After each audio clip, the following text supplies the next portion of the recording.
ئەو سەربازەی کە تەنها ڕوبەڕووی سوپایەکی گەورە دەبێتەوە.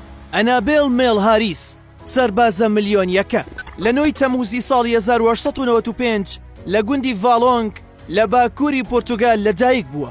لە ماوەی جەنگی جیهانی یەکەمدا یەکێک بووە لەو سەربازانەی کە خاوەنی زۆرترین مەدالیا بووە، لەوانەش مەدالیای سەربازی، ئازایەتی، بەوەفایی و لێهاتووی.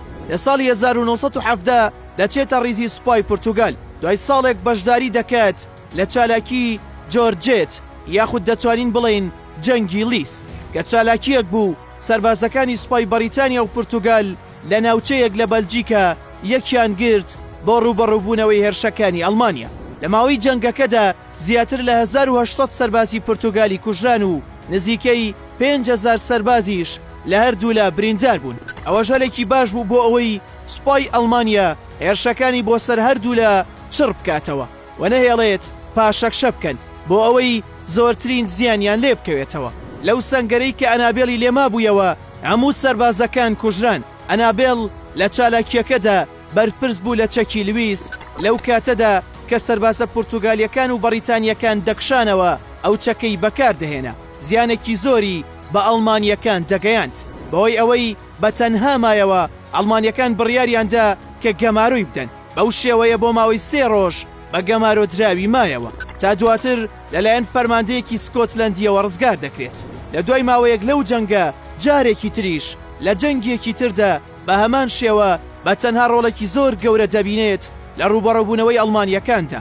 وا دەکات کە سوپاکی بەلجیکە بەبێ ئەوەی هیچ بریندارێکیان لێ بکەوێتەوە لە جەنگەکەیان بکشێنەوە. لە دوای ئەو جەنگە بووە خاوەنی بەرزترین مەدالیای سەربازی پورتوگالی کە ئەو مەدالیایە بورج و شمشێر بوو. هەروەها لەلایەن فەرماندە فێراریەوە ئەو کارەی بەوە پەسەند دەکرێت کە ئەو کارەی ئەو ئەنجامی داوە ئاوتای کاری ملیۆنێک سەرباز بووە، بۆیە نازناوی ملیۆنێک سەربازی پێدەبەخشرێ و پێی دەڵێن سەربازی ملیۆنی. لە دوای جەنگ لەگەڵ هاوسەرەکەی و منداڵەکەی دەست بە ژیانێکی نوێ دەکات تا ساڵی 1970 گیان لە دەست دەدات.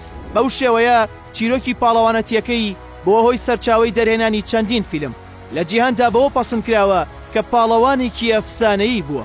لە دوای مردنی لەلایەن سەرۆکی شارەوانی پورتوگالەوە ماڵەکەی نۆژەن دەکرێتەوە و دەکرێتە مۆزەخانەیەکی بچووک بە مەبەستی ئەوەی کە ئازایەتی و پاڵەوانەتیەکەی وەک هێمایەکی سەرکەوتن و شانازی بۆ هەمیشە بمێنێتەوە.